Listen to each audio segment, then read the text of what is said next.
এই দেশ, এই দেশের মাটি, মানুষই আমার সবকিছু। কাজে আমি দেশের বাইরে যাব না।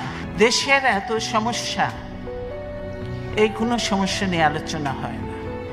দেশে শুধু গালি গালাজ, পার্লামেন্টে গালি গালাজ এড়িয়ে।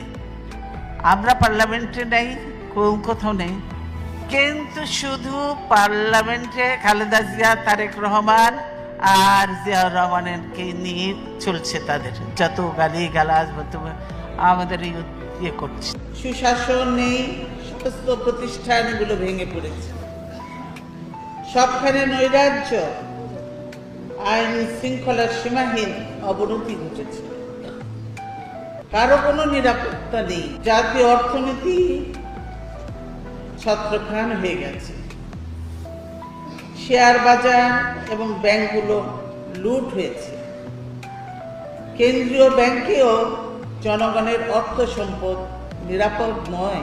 ডিজিটাল ডাকাতি করে সে অর্থ লুটে নিয়ে বিদেশের সম্পদের পাহাড় ঘুরে তোলা হয়েছে। বল এখন শাসক দলের কোর্টে।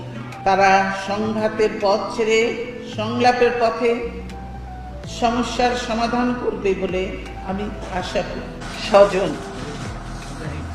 আল্লাহ আমার একমাত্র ভরসা।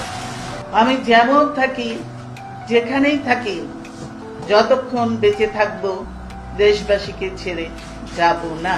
প্রিয় দেশবাসীর প্রতি আমার আবেদন, আমাকে আপনাদের থেকে বিচ্ছিন্ন করার চেষ্টা হলেও বিশ্বাস করবেন আমি আপনাদের সঙ্গেই আছি।